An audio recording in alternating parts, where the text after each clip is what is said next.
I'm mid-career, which I think I'm younger than that, but apparently I'm not. My name is Michael Eastman. I'm from the middle of America, the middle of a middle, they call it. It's called St. Louis. I've been doing this for about 40 years now. Yeah, this series is from Cuba. A lot of the pieces that are here today are from my last trip, which was last year. And but I've been going there for 12 years. So it took me 10 years to go back because I didn't want to copy what I had done before. So I had to get to be better as a photographer before I felt like I should go back there, and that I could make my own pictures and not just pictures I made 10 years ago.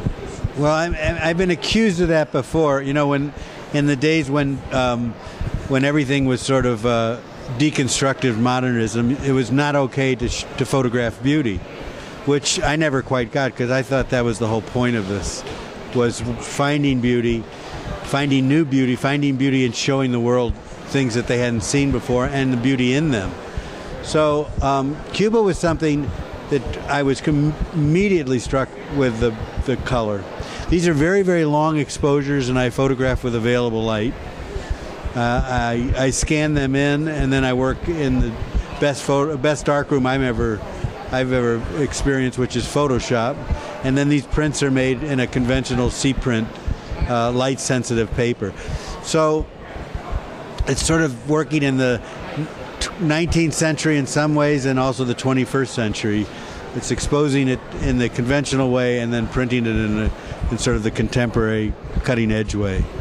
But the color is significant, because a lot of these things, because I photograph in low light and available light, the exposures can take anywhere up to 4 minutes, 3 minutes. They're very, very, very dim.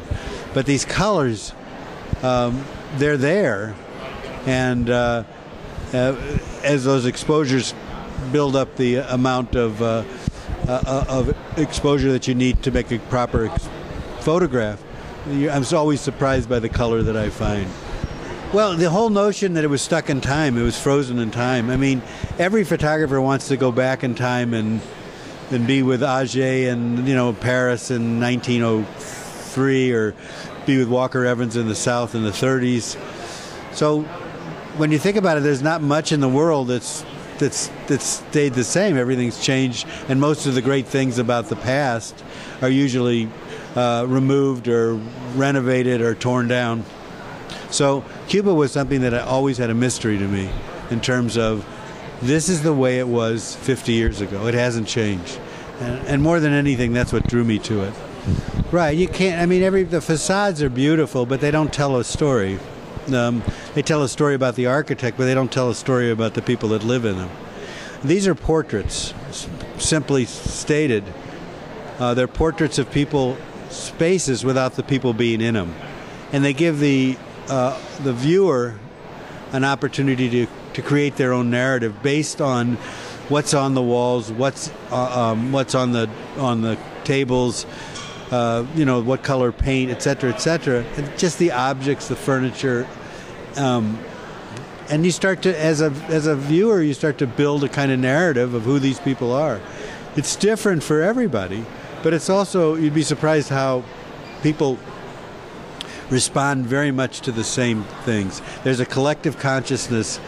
We all sit in front of this photograph of an interior and have very, very similar responses to it. And these pieces that I'm working on now are called Urban Luminosity. And so what they are kind of in similar ways, I'm finding these little sparks of life and light and color, but it's all contemporary architecture. So here, we can walk over here, and you can see I like big prints too. This is in Seattle, so I've been traveling around now photographing sort of interior and exterior architecture. And now these are sort of like Cuba, because they're really about color. They're about that long light. They're about finding these sort of gems. See that rustic color in the middle? It's really beautiful. Yeah. And I see you have more there. Yeah, there's more over here. These are made in New York, and one above is made in St. Louis. And It's gorgeous. Also the color and the reflection. And it's all stainless steel, or is that a coincidence? well, these are stainless steel. The elevator is, yeah. I mean, that's just the light. Again, it's this low light. Basically, I'll get in front of it. That's probably easier. It's this low sort of light that's just flickering. But if you open that camera for a couple minutes, that actually becomes exposed and becomes, part of the composition. I work with a writer by the name of William Gass a lot in St. Louis, but he's not a visual artist. But I have.